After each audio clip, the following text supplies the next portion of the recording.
United States Institute of Peace, along with SiriusXM's POTUS Channel 124, now present their weekly podcast. Joining us now is Brittany Croll from USIP's Climate, Environment, and Conflict. She's a Senior Program Officer. Good morning to you. How are you, Brittany? Hi, Laura. Good morning. I'm doing great. Thanks. How are you doing?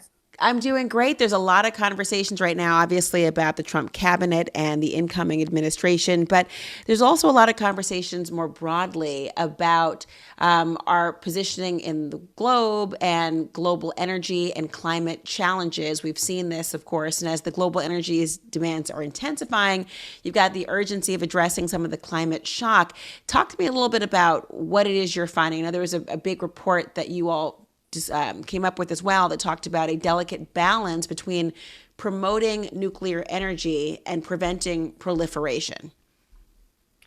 Yeah, so you hit the nail on the head with this really important issue. You have this kind of nexus of increasing energy demands with the need to reduce our carbon emissions in order to deal with the climate crisis. And so there are a variety of energy technologies that are available that can help us to get there. But one of the technologies that is kind of increasing in importance in the potential global energy mix is around nuclear energy. And nuclear energy has a really long history, but that history is a little bit fraught because our perceptions around the viability of nuclear energy are often closely intertwined with concerns about nuclear security and the risks of proliferation of nuclear weapons. And so my colleague Andrew Cheatham and I put together a piece that was looking at how we could have a both and approach,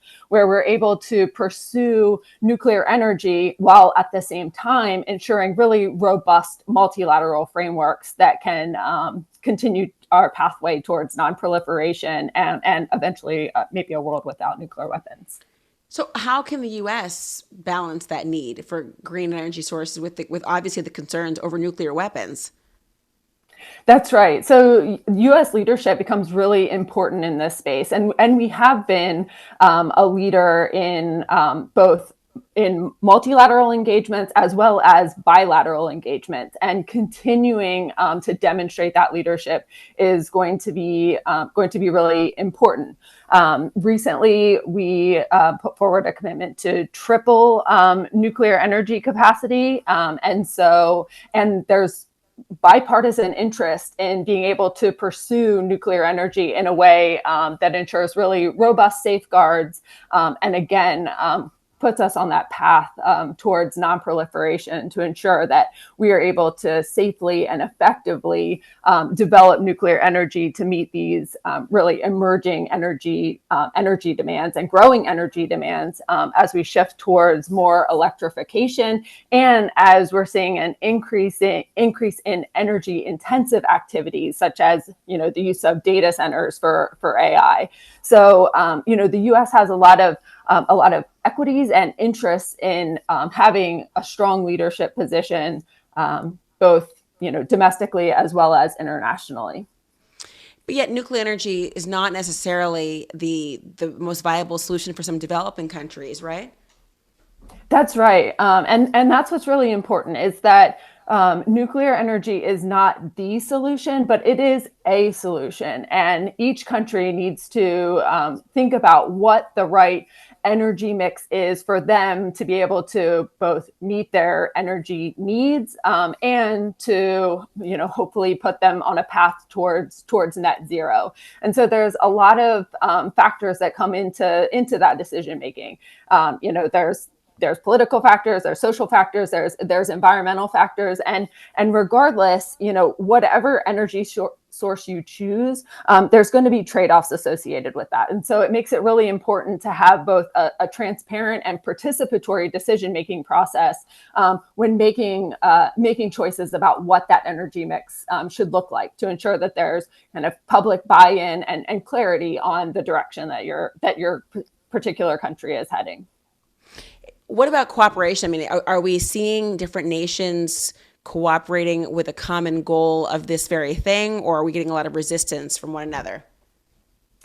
Yeah, so the cooperation space is really interesting right now. So in September, in the Pact for the Future, there was kind of a recommitment to nonproliferation, which was really encouraging. We just wrapped up COP29, and there. At last year's COP, so at COP28, there was a declaration by about 25 countries to triple nuclear capacity.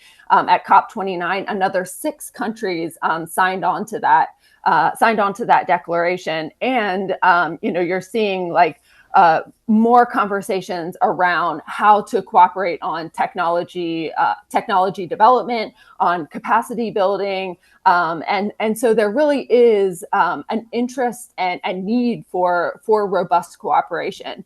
But at the same time, you're really seeing some strains in how that cooperation can work. And for me, that's what makes nuclear energy a particularly interesting topic, because I think there's the potential for maybe some unlock in some of the more contentious cooperation, with maybe the U.S. and China, or even the U.S. and Russia, to focus on nuclear energy cooperation that might be able to allow some unlock on some of the trickier conversations that have been happening around kind of the nuclear security and non-proliferation conversation. So again, that's really why we've leaned into this both and, because the energy space does provide good opportunities for cooperation that can hopefully lead to some unlock on some of those